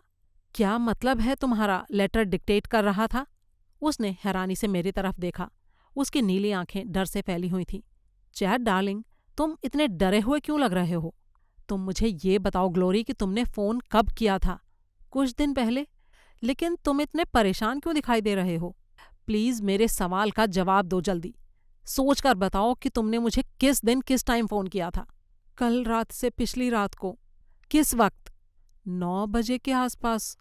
क्या तुम्हें सही समय याद नहीं है? ये बस 9 बजे के बाद का कोई टाइम था। शायद 9:20 हुए होंगे। मैं ऐसे घड़ी देख देख कर फ़ोन थोड़ी करती हूँ। तुमने कहा कि तुमने मुझे डिक्टेट करते हुए सुना था। हाँ, सुना था। लेकिन तुम इस तरह से क्यों बिहेव कर रहे हो चैड? क्या कोई भयानक घटना हो गई है? चुप रहो और मेरी बात का जवाब दो। तुमने मुझे कल रात से पिछली रात को 9:20 पर फ़ोन किया। ये बात सही है? हाँ। टेलीफोन का जवाब किसने दिया था? मेरे ख्याल से वो वही थी जिस लड़की के बारे में तुमने कहा कि तुम उसे चाहते हो। किसी औरत ने जवाब दिया था? हाँ। उसने सही सही क्या कहा था तुमसे? मैंने उससे तुम्हारे बारे में पूछा तो उसने कहा कि तुम बाहर गए हुए थे, जबकि मैंने साफ साफ तुम्हारी आवाज़ पीछे से फ़ोन में आते हुए सुनी थी। तुम एक बिजनेस लेटर डिक्टेट कर रहे थे। मैं तुम्हें डिस्टर्ब नहीं करना चाहती थी, इसलिए मैंने फ़ोन काट दिया। मुझे ऐसा लगा मानो मैं बेहोश होने वाला था। ग्लोरी ने कुछ कहना चाहा, लेकिन मैंने चिल्लाकर उसे चुप करवा दिया। अपने आप को थोड़ा संभालने के बाद मैंने उससे फिर पूछा, तुम्हें पक्का यकीन है कि तुमने मुझे लेटर डिक्टेट करते हुए सुना था? हाँ, कितनी बार बोलूं सुना था। वो किसी कॉन्वे सीमेंट के बारे में बात हो रही थी, और जब मैं बात कर रहा था तो उस औरत ने ये कहा था कि मैं उस टाइम बाहर हूँ। हाँ। क्या उसने साफ साफ यही शब्द बोले थे? तुमने बिल्कुल ठीक से सुना था? अरे हाँ भाई, कितनी बार बोलूं? हाँ। वो लड़की थोड़ी नर्वस थी। उसकी आवाज़ काफ़ी तेज़ थी। मैं उछलकर अपने पैरों पर खड़ा हो गया। अच्छा ठीक है, तुम मुझे थोड़ी देर के लिए प्लीज़ अकेला छोड़ दो, मैं कुछ सोचना चाहता हूँ। वो मुझे घूरते हुए सोफे पर बैठ गई। उसका चेहरा बिल्कुल सफ़ेद पड़ गया था और उसकी आंखों में डर दिखाई दे रहा था। मैं सिर से पैरों तक कांप रहा था, इतना बुरी तरह से डरा हुआ कि खुलकर सांस भी नहीं ले पा रहा था। थोड़ी देर बाद ग्लोरी ने मुझसे फिर सवाल किया, क्या बात है चैड, कुछ बताओगे? क्या मुझसे कोई गलती हो गई है? मैं बुरी तरह से चिल्लाया, गलती? बेवकूफ़ औरत! तूने मेरी जिंदगी को पूरी तरह से बर्बाद कर दिया है। फिर मैंने मुट्ठी बंद करके उसके चेहरे पर एक जोर का घूंसा मारा। वो सोफे से लुढ़क गई और पीठ के बल फर्श पर जाकर गिरी। मैंने उसकी तरफ दोबारा नहीं देखा। सामने का दरवाज़ा खोलकर मैं सीढ़ियों से इस तरह नीचे उतर गया जैसे नर्क का कोई शैतान मेरे पीछे लगा हो। अध्याय 19। सिटी हॉल के बड़े घड़ियाल ने 9:30 बजाए। रूजवेल्ट बुलवार्ड पर काफ़ी भीड़ थी। उसी भीड़ के बीच खुद को छुपाने की कोशिश करते हुए मैं आगे चल रहा था। मेरी आंखें अब बहुत ही सतर्क और चौकन्नी थीं। मैं जानता था कि पुलिस अब तक मुझे ढूंढना शुरू कर चुकी होगी। अपनी कैडिलॉक को मैंने ग्लोरी के अपार्टमेंट वाले ब्लॉक के लॉकअप में पीछे छोड़ दिया था। मैं नुक्कड़ की एक दवाइयों की दुकान में घुसा और वहां से अपने लिए हरे रंग का धूप का एक चश्मा लिया। भेष बदलने के लिए ये काफ़ी नहीं था, लेकिन थोड़ी सी सुरक्षा वो मुझे ज़रूर दे सकता था। फिर मैं टेलीफोन बूथ की कतार तक पहुंचा और मैंने जॉशुआ मॉर्गन का नंबर मिलाया। मैं चैड विंटर्स बोल रहा हूँ। इस वक्त वो कहाँ है? 1 मिनट इंतज़ार कीजिए मिस्टर विंटर्स, मैं अभी देख कर बताता हूँ। 2 पल बाद फिर से उसकी आवाज़ आई। आपके जाने के बाद वो जल्दी ही क्लिफ साइड से चली गई थी। अपने साथ एक बड़ा सा सूटकेस लेकर गई है। इस वक्त वो पाम बीच होटल में ठहरी हुई है। क्या वो अब भी वहीं है? जी हाँ, 20 मिनट पहले ही उसे नाश्ता भेजा गया है। रूम नंबर क्या है? 159, फर्स्ट फ्लोर, सामने की तरफ। Thank you. निगरानी जारी रखो। जी ठीक है मिस्टर विंटर्स। फिर फ़ोन रखकर मैं बाहर निकला और मैंने एक टैक्सी को रुकने का इशारा किया। पाम बीच होटल चलो। ये होटल समुद्र के सामने था। शहर का सबसे अच्छा और महंगा होटल। होटल के मेन गेट से 200 गज पहले मैंने टैक्सी को रोक दिया। उसे उसका किराया देकर मैंने वहाँ से चलता किया। मेन रोड के सामने, वहाँ मुख्य दरवाजे के सामने बहुत सी कारों की कतार लगी हुई थी। हॉल पोर्टर और उनके सहायकों की एक छोटी सी फौज सारे टूरिस्ट्स और उनकी कारों को संभालने में व्यस्त थे। वो सब अपने काम में इतने बिजी थे कि जब मैं उनको पार करके वहाँ से निकला तो उन्होंने मेरी तरफ ज़रा भी ध्यान नहीं दिया। अंदर हॉल में जाकर बिना किसी की नज़रों में आए मैं सीढ़ियों की तरफ बढ़ गया। सीढ़ियाँ चढ़ने के बाद उनके सिरे पर एक काफ़ी बड़ी जगह थी। यहाँ से एक बड़ा सा गलियारा खुलता था। सुनहरे अक्षरों से लिखी हुई नाम की पट्टी से मुझे पता चला कि ईव का कमरा कहाँ पर था। आधा गलियारा पार करने के बाद मुझे कमरा नंबर 159 मिल गया। मैंने दरवाजे पर दस्तक दी। कौन है? आपका टेलीग्राम है मिस डोलान, मैंने कहा। जैसे ही कमरे का दरवाज़ा खुला मैंने अपने कंधे से दरवाजे को जोर का झटका दिया और इससे पहले कि ईव संभल पाती मैंने अंदर घुसकर दरवाज़ा बंद कर दिया। उसने चिल्लाने के लिए अपना मुंह खोला, लेकिन मैंने उसे रोक दिया। अपना मुंह बंद रखना। मैं सिर्फ तुम्हें ये बताने आया हूँ कि वो एलिबाई खत्म हो चुकी है। मुझे तुम्हारी कोई बकवास नहीं सुननी है चैड। इससे पहले कि मैं तुम्हें बाहर फेंकवा दूँ, निकल जाओ यहाँ से। पागल औरत, तुमने मुझे ये क्यों नहीं बताया कि उस रात तुम्हें किसी ने फ़ोन किया था? उसकी आंखें हैरानी से फैल गईं। क्या मतलब है तुम्हारा? मेरी एक दोस्त का फ़ोन आया था उस रात, जब मैं कथित रूप से लेटर डिक्टेट कर रहा था। उसने तुमसे मेरे बारे में पूछा। तुमने इस बात के बारे में मुझे क्यों नहीं बताया? मैं भूल गई थी, लेकिन इसमें ऐसी क्या खास बात है? तुम भूल गई? तुम इतनी बड़ी बात कैसे भूल सकती थी? तुमने उससे बात की, बोलो की थी कि नहीं? तुमने उससे ये कहा कि मैं बाहर हूं। उसने बड़ी ही बेचैनी से कहा। तो क्या प्रॉब्लम है? मुझे कुछ तो जवाब देना था ना उसे। मैंने दे दिया। इसमें इतना आग बबूला होने की क्या ज़रूरत है? तुम इतनी बड़ी बेवकूफ़ नहीं हो ईव कि तुम्हें ये एहसास ना हो कि इस बात का क्या मतलब है। ब्लैकस्टोन ने ज़रूर उस फ़ोन की घंटी की आवाज़ सुनी होगी। क्या हरगिज़ ने भी उसे सुना था? हाँ, मेरे ख्याल से तो सुना ही होगा। जब टेलीफोन की घंटी बजी तब तुम क्या कर रही थी? मैंने तभी ब्लैकस्टोन को बोला था कि तुम उसे ज़्यादा देर तक इंतज़ार नहीं करवाओगे। फिर जब मैं स्टडी में वापस लौट रही थी तभी वो घंटी बजी थी। क्या उस वक्त हरगिज़ कमरे से जा चुका था? उसने कुछ सोचा, फिर इनकार में सिर हिलाया। वो बस जा ही रहा था, लेकिन गया नहीं था। तो इसका मतलब उसने भी घंटे की आवाज़ सुनी। क्या तुमने स्टडी का दरवाज़ा खुला छोड़ दिया था? क्या उन्होंने तुम्हें ये कहते सुना हो सकता है कि मैं बाहर था? हाँ, मेरे ख्याल से ऐसा हो सकता है। लेकिन उससे क्या फ़र्क पड़ता है? उन्हें पता है कि तुम बाहर नहीं थे। उन्हें पता था कि मैं सिर्फ एक बहाना बना रही थी ताकि तुम डिस्टर्ब ना हो। तो तुम ज़रा सी बात का इतना बतंगड़ क्यों बना रहे हो चैड? तुम कितनी बड़ी गधी हो सकती हो ईव? अगर उस समय रिकॉर्डर रिकॉर्ड कर रहा होता और वो प्लेबैक में नहीं चल रहा था, तो उसने टेलीफोन की घंटी की आवाज़ और तुम्हारी आवाज़ भी रिकॉर्ड की होती कि नहीं? अब वो थमकर खड़ी हो गई और मुझे घूरने लगी। मैंने आगे कहा, ये माना जा रहा है कि उस समय वो मशीन मेरी आवाज़ रिकॉर्ड कर रही थी, तो उसे तुम्हारी आवाज़ और टेलीफोन की घंटी की आवाज़ भी तो उठानी चाहिए थी। क्या ये बात तुम्हें समझ में नहीं आ रही है? लेगिट उस टेप रिकॉर्डर की टेप मेरे यहाँ से ले जा चुका है। जब वो उसे सुनेगा और उसके बाद जब वो उन दोनों के बयान लेगा, तो उसे ये पता लगने में कितनी देर लगेगी कि वो रिकॉर्डर असल में रिकॉर्डिंग नहीं कर रहा था, बल्कि सिर्फ प्लेबैक में चल रहा था। क्योंकि सारी बातों को सुनने के बाद वो तुरंत समझ जाएगा कि अगर कोई टेलीफोन की घंटी बजी थी और वो उस टेप में रिकॉर्ड नहीं है, तो इस बात का सीधा सा यही मतलब है। वो अब तक उस टेप को न जाने कितनी बार सुन चुका होगा, किसी न किसी गलती का पता लगाने के लिए। उसे अब तक सब कुछ याद भी हो गया होगा। अगर ब्लैकस्टोन ये बताता है कि फ़ोन की घंटी बजी थी, तो वो जान जाएगा कि उसने हमें पकड़ लिया है। क्या ये बात तुम्हारी समझ में नहीं आ रही है? उस एलिबाई का अब कोई मतलब नहीं रह गया है। एक पल के लिए मुझे लगा कि वो बेहोश होकर गिरने वाली है। फिर कांपते स्वर में बोली, हो सकता है उसे पता ही ना चले। ठीक है, अगर तुम इंतज़ार करना चाहती हो और तुम्हें ये उम्मीद है कि उसे पता नहीं चलेगा, तो करो इंतज़ार। मैं तो ऐसी किसी गलतफहमी में रहने वाला नहीं हूँ। मैं लेगिट को अच्छी तरह जानता हूँ। उसने मुझे कहा था कि इस एलिबाई में कोई ना कोई छेद वो ढूंढ कर रहेगा, और उसमें वाकई ये इतना बड़ा छेद है। बस सवाल सिर्फ ये है कि उसे कितनी देर में पता चलता है। मुझे ये बात अभी भी समझ में नहीं आ रही है कि तुमने उसी दिन मुझे क्यों नहीं बताया कि टेलीफोन की घंटी बजी थी। उसने बेचैनी से अपने हाथ मसले। ये बात मेरे दिमाग से निकल गई थी। उस वक्त मुझे इस बात का कोई महत्व नहीं समझ में आया था। लेकिन अब हम क्या करेंगे? हमें यहाँ से भागना होगा। जितना दूर और जितनी जल्दी हम जा सकते हैं, हमें चले जाना चाहिए। लेकिन कहाँ? वो हमें कहीं भी ढूंढ लेंगे। वो हमेशा ढूंढ लेते हैं। मैं एक ऐसी जगह जानता हूँ जहाँ वो हमें नहीं ढूंढ पाएंगे। क्या तुम मेरे साथ चलना चाहोगी? जो बातें मैंने तुम्हें कही हैं, उनके बाद भी तुम चाहते हो कि मैं तुम्हारे साथ चलूं? ईव ने सवाल किया। अगर मैं ऐसा ना चाहता तो मैं तुमसे पूछता नहीं। अब कुछ भी बाकी नहीं बचा है। तुम्हारे $30 मिलियन की ऐसी तैसी हो चुकी है। अब तुम्हें ये चुनना है कि तुम क्या चाहती हो, लैरी या मैं।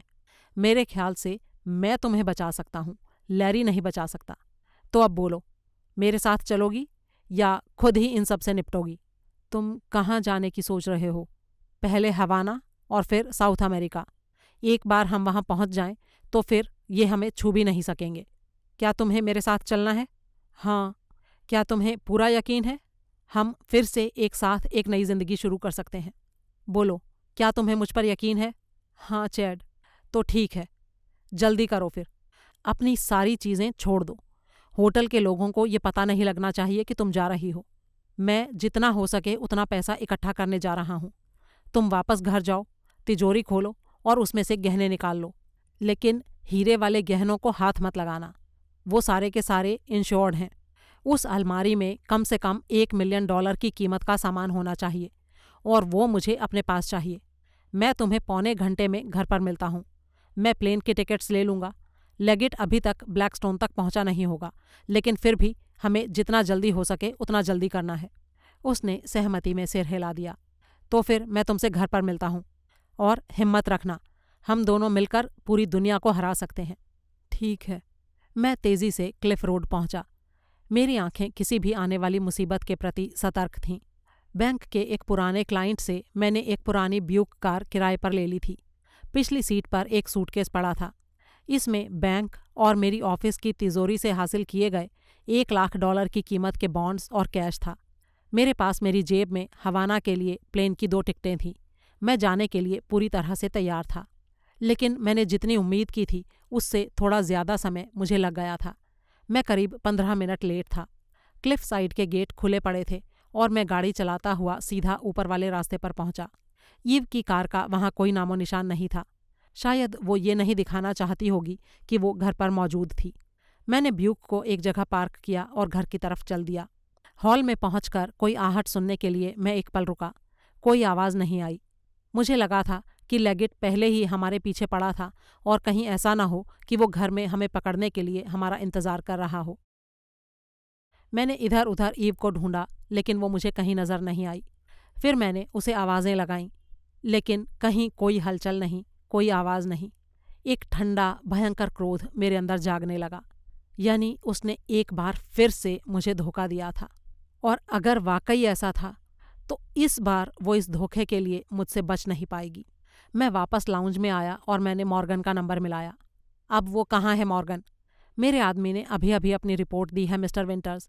जब आप पाम बीच होटल से निकले उसने ईडन एंड के अटलांटिक होटल में एक कॉल की थी। मेरा आदमी पाम बीच होटल के ऑपरेटर को, हाँ हाँ कोई बात नहीं, उसने अटलांटिक में किसके साथ बात की थी? Mister Larry ग्रैनगेर।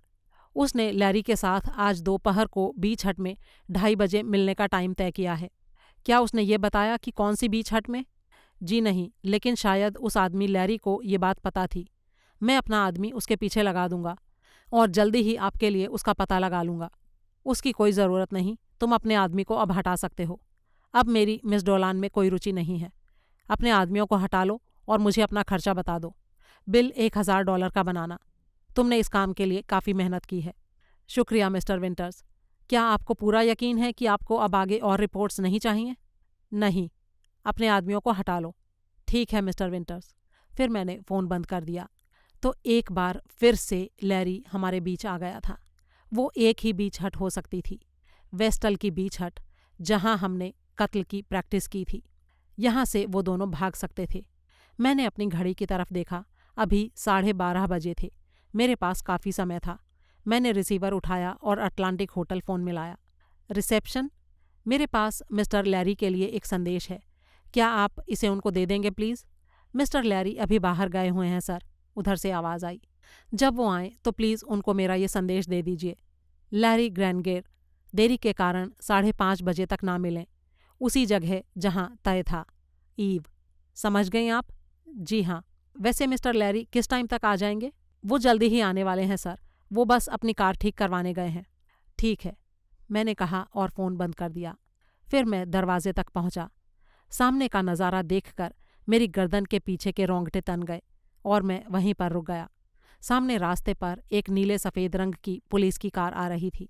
वो तेज़ी से वहां आकर रुकी और लेगिट उसमें से बाहर निकला। उसके पीछे ब्लैकस्टोन और हरगिस और एक वर्दी वाला पुलिस वाला भी उतरे। मैं लाउंज और वेस्टल की स्टडी के अंधियारे हिस्से में जाकर खड़ा हो गया। तभी सामने वाले दरवाजे की डोरबेल बजी। मैं उनकी निगाह में आए बिना सर्वेंट क्वार्टर से होता हुआ घर से आसानी से निकल सकता था, लेकिन मैं अचानक ये जानने के लिए उत्सुक हो उठा कि लेगिट वहाँ किस लिए आया था और उसके साथ ब्लैकस्टोन और हरगिस क्यों थे। ऐसी किसी भी जानकारी को मुफ्त में हासिल करने के लिए ये बहुत ही मुश्किल हालात थे। लेगिट के दरवाज़ा खोलने और हॉल में पहुंचने से पहले सामने वाले दरवाजे की डोरबेल कई बार बजी। लेगिट ने पुलिस वाले को कहा, पूरे घर को एक बार चेक करो जॉनस्टन। लगता तो नहीं है कि घर में कोई है, लेकिन फिर भी तसल्ली करना ज़रूरी है। तुम दोनों मेरे साथ लाउंज में आओ। मैंने ब्लैकस्टोन को कहते सुना, तुमने इस बात का गलत मतलब निकाला है। चैड इस तरह की हरकत कभी नहीं करेगा। मैं जानता हूँ वो सारा टाइम स्टडी में ही था। मैंने उसे ना सिर्फ सुना था बल्कि मैंने उसे देखा भी था। लेगिट ने बड़ी ही रुखाई से कहा, तुमने कुर्सी पर सिर्फ उसकी बाजू देखी थी। उसने अपने कोट की बाजू में कोई चीज़ भरकर उसे कुर्सी पर रख दिया होगा। क्या तुमने उसके बाजू के अलावा उसका कोई और अंग देखा था हरगिस? जी नहीं सर, नहीं देखा। मिस डोलान ने तुमको उससे पूरा टाइम दूर रखा था। जी हाँ सर। मुझे तो अभी भी यकीन नहीं हो रहा। उसने मुझसे बात भी की थी। वो तो इसलिए हुआ था क्योंकि ईव ने रिकॉर्डर को कंट्रोल करके रखा हुआ था। थोड़ी सी प्रैक्टिस से, बहुत सारी हिम्मत से और एक आसान से सेटअप से उस टेप को पहले से ही तैयार करके रखा गया था। अगर वो खुद यहाँ मौजूद होता और अगर वो वाकई लेटर्स डिक्टेट कर रहा होता तो ये कैसे संभव था कि जो फ़ोन की घंटी बजी वो उसमें रिकॉर्ड नहीं हुई? ये ऐसी चीज़ थी जिसकी वो पहले से तैयारी नहीं कर सकता था। तुम दोनों ने ही घंटी की आवाज़ सुनी और तुम बाहर कमरे में थे। अब ऐसा तो नहीं हो सकता ना कि टेप रिकॉर्डर ने उसे रिकॉर्ड ना किया होता। लेकिन उसने नहीं किया और इसी से ये बात साबित होती है कि ये रिकॉर्डर उस टाइम प्लेबैक कर रहा था, रिकॉर्डिंग नहीं कर रहा था। मैंने अपने चेहरे पर आए पसीने को रुमाल से पोंछा। मैंने पक्का इस पुलिस वाले को कम करके आंका था। मुझे ज़रा भी अंदाज़ा नहीं था कि वो यहाँ तक इतनी तेज़ी से पहुँच जाएगा। हरगिज़ ने बड़ी ही शांति से कहा, उसके बचने के तो कोई चांसेस नहीं है ना सर। जो उसने मिस वेस्टल के साथ किया, उसके बाद अगर वो सज़ा से बच जाए तो मुझे बहुत ज़्यादा दुख होगा। लेगिट ने गंभीरता से जवाब दिया, वो बिल्कुल भाग नहीं सकता। कुछ समय के लिए वो हमारी नज़रों से ओझल ज़रूर हो गया है, लेकिन सारे रास्तों, एयरपोर्ट्स और रेलवे स्टेशंस की निगरानी की जा रही है। वो ज़्यादा दूर नहीं जा पाएगा। ये सूचना मेरे बहुत काम की थी और तुरंत ही मेरे दिमाग में इस सब से बाहर निकलने की प्लानिंग बननी शुरू हो गई। पुलिस वाला वापस हॉल में आया और मेरे करीब से गुजरकर लाउंज में चला गया। सर्वेंट क्वार्टर में तो कोई नहीं है सर, क्या मैं ऊपर देखूं? उसने पूछा। हाँ हाँ देखो। मुझे नहीं लगता कि वो यहाँ पर होगा, लेकिन ईव यहाँ हो सकती है। उसने 1 घंटा पहले ही अपने होटल से चेकआउट किया है। मैक उसे पकड़ने में बस 10 मिनट से चूक गया। तसल्ली करो, कहीं वो अपने कमरे में ना हो। तो यानी अब वो ईव के भी पीछे लगे हुए थे। मैं चुपचाप अपनी छुपने की जगह से निकला और वेस्टल की स्टडी में घुस गया। वहाँ डेस्क पर वेस्टल का टेप रिकॉर्डर रखा था। मैं डेस्क के पास गया और मशीन को उठाकर चुपचाप स्टडी से निकल गया। सर्वेंट क्वार्टर की तरफ जाने वाला दरवाज़ा खोला और पगडंडी पर तेज़ी से चलते हुए पीछे के दरवाजे की तरफ बढ़ा। गैराज में जाकर मैंने गाड़ी की आगे की सीट पर रिकॉर्डर को रख दिया। वहाँ मैंने इंजन को शुरू करने का जोखिम नहीं लिया। मैं जानता था कि इंजन की आवाज़ घर के अंदर तक जा सकती थी। आगे की सड़क ढलान वाली थी। मैं स्टीयरिंग व्हील के पीछे बैठ गया और पार्किंग ब्रेक हटा दिए। कार ढलान पर लुढ़कने लगी और बाहर के रास्ते की तरफ चल दी।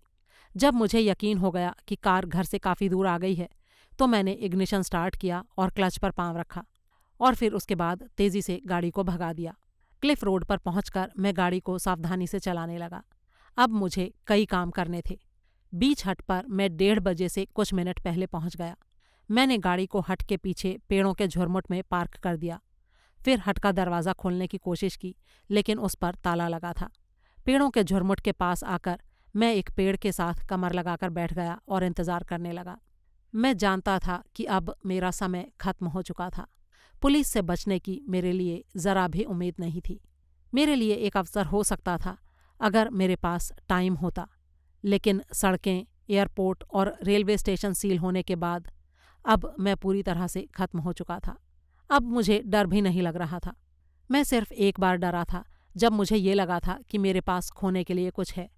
लेकिन अब जब सब कुछ मेरे हाथों से फिसल चुका था, तो इस पार या उस पार मुझे किसी चीज़ की कोई परवाह नहीं थी। 2 काम थे जो मुझे अब करने थे, ईव को सबक सिखाना और फिर खुद अपनी फ़िक्र करना। ईव से हिसाब बराबर करना मेरे लिए बहुत ज़रूरी था।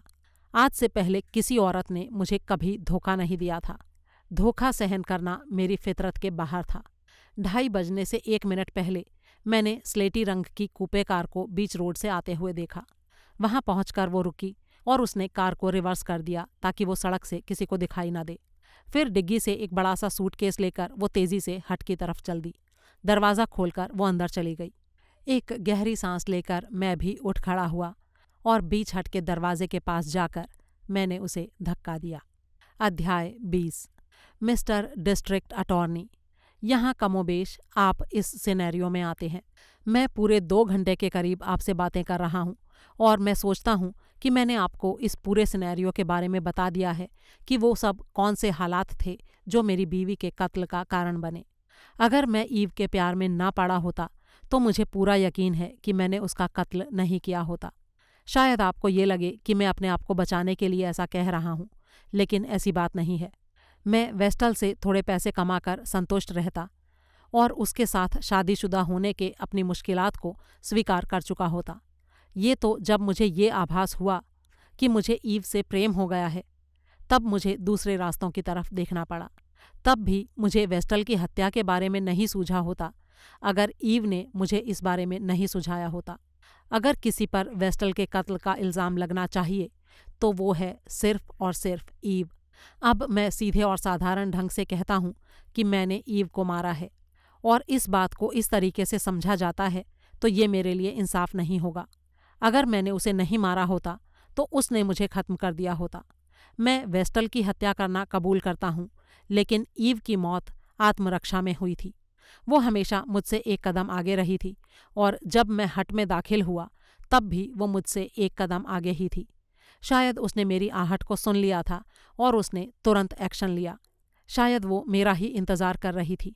उसकी पीठ सामने वाली दीवार के साथ थी और उसके हाथ में थी 0.38 ऑटोमेटिक गन।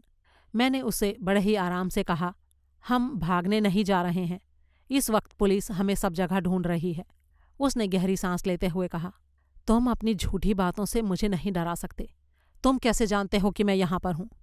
क्योंकि मैं कई दिनों से तुम्हारी निगरानी करवा रहा था। और एक बात तुम्हें बता दूं ईव, कि अपने आप को झूठी बातों से मत बहलाओ। मैं गलत नहीं कह रहा हूँ। लेगेट इस वक्त घर पर मौजूद है। वो ब्लैकस्टोन और हरगिस उस सीन को दोबारा रिपीट करके देख रहे हैं। वो जान गया है कि हमने ये सब कैसे किया है।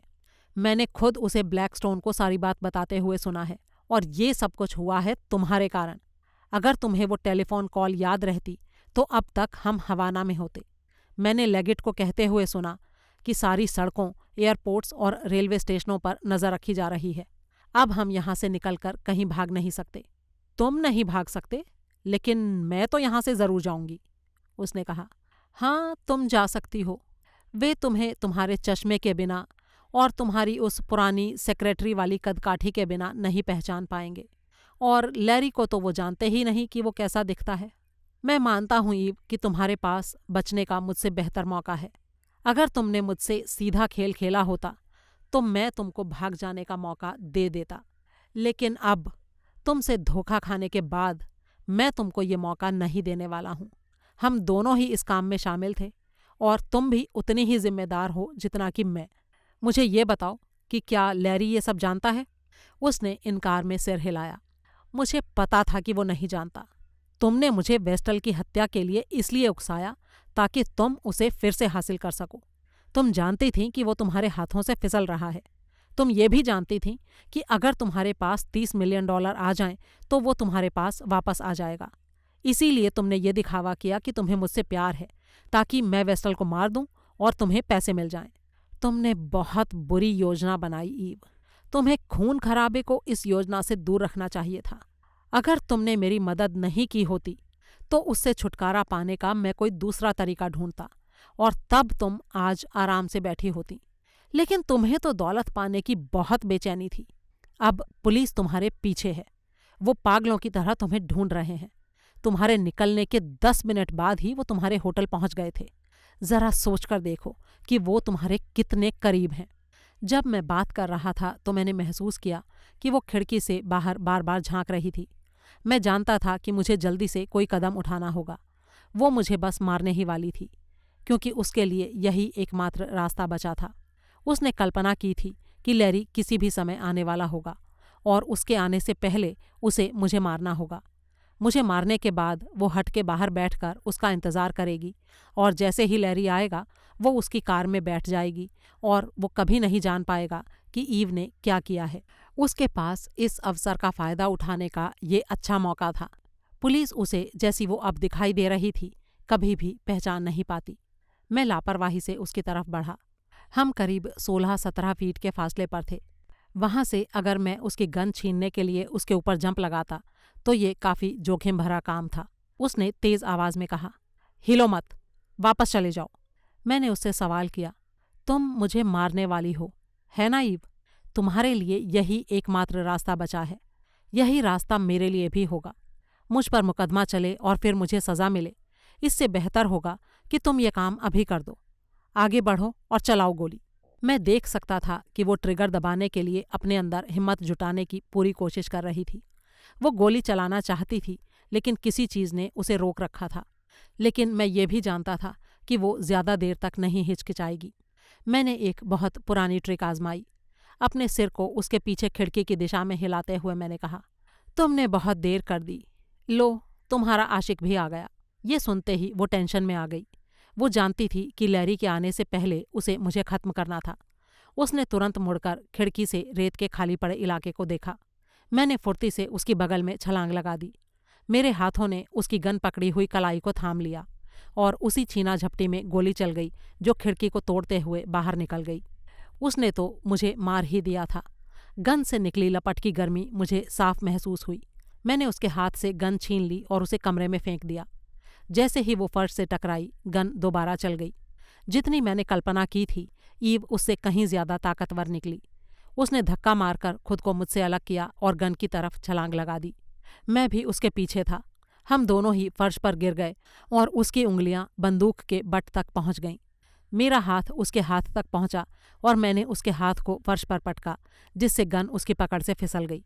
वो अपनी पीठ के बल घूमी और बंद मुट्ठी से उसने मेरे चेहरे पर वार किया। 2 पलों के लिए हम जंगली जानवरों की तरह लड़ते रहे। मैं बड़ी मुश्किल से उसके ऊपर काबू कर पा रहा था। मेरी बजाय उसे बहुत कुछ हासिल होने वाला था और इसी हताशा ने उसके अंदर जैसे एक शैतानी ताकत भर दी थी। लेकिन कुछ पल के संघर्ष के बाद धीरे धीरे मैं उसके ऊपर हावी होने लगा। वो गुर्राई, छटपटाई और लातों से मुझ पर वार करने की कोशिश करती रही, लेकिन धीरे धीरे वो पूरी तरह से मेरे काबू में आ चुकी थी। जैसे ही उसने चिल्लाने के लिए मुंह खोला, मेरे हाथ उसकी गर्दन पर पड़े। मैंने अपने दोनों अंगूठे उसकी सांस की नली में गड़ा दिए। उसका दम घुटने लगा और उसकी आंखें फटने को हो गईं। मैं बुदबुदाया, अलविदा ईव, मैं तुम्हारे पीछे आ रहा हूँ। इस दुनिया में हम दोनों में से किसी के लिए भी जगह नहीं है। फिर मैंने अपने अंगूठों का दबाव थोड़ा और बढ़ा दिया और कुछ पल बाद ही उसका छटपटाता हुआ शरीर पूरी तरह से शांत हो गया। बस यही मेरी कहानी है मिस्टर डिस्ट्रिक्ट अटॉर्नी। इसमें शुरू से लेकर आखिर तक पूरी कहानी शामिल है। मैं आपको ये दोनों टेप डाक से भेजना चाहता हूँ और मैं आपको तुरंत कार्रवाई करने की सलाह दूंगा। ये हट नरक के समान गर्म है और वो यहाँ मरी पड़ी है। मुझे दुख है कि मैं उसके लिए कुछ ज्यादा नहीं कर सकता, लेकिन कम से कम आपको उसे ज्यादा दूर ढूंढना नहीं पड़ेगा। आप मुझे भी जल्दी ही ढूंढ लेंगे। कोई आपको एक कार के जलने की सूचना देगा और वहीं पर मैं आपको मिलूंगा। मैं मानता हूँ कि मेरे अंदर ईव की गन का इस्तेमाल करने की और अपने सिर पर गोली मार लेने की हिम्मत नहीं थी। इसलिए मेरे लिए सबसे आसान तरीका ये है कि मैं अपनी कार में बैठूं और क्लिफ रोड पर उसे चलाते हुए जहां से बाड़ टूटी हुई है वहां जाऊं और वेस्टल के पीछे चला जाऊं। ये मैं कर सकता हूं। बस मुझे ये करना है कि मैं खूब तेज़ी से गाड़ी चलाता जाऊं और सही वक्त पर स्टीयरिंग व्हील को खाई में जाने के लिए मोड़ दूं। इस तरह से मरने से मुझे डर नहीं लगता। किसी भी चीज़ से टकराने से पहले मुझे कम से कम कुछ मिनट तो लगेंगे ही, और जब मैं टकराऊंगा तो मैं ख़त्म हो जाऊंगा। अब अलविदा मिस्टर डिस्ट्रिक्ट अटॉर्नी, और आपका इतना समय देने के लिए आपका धन्यवाद। चैड विंटर्स अब आपसे विदा लेता है।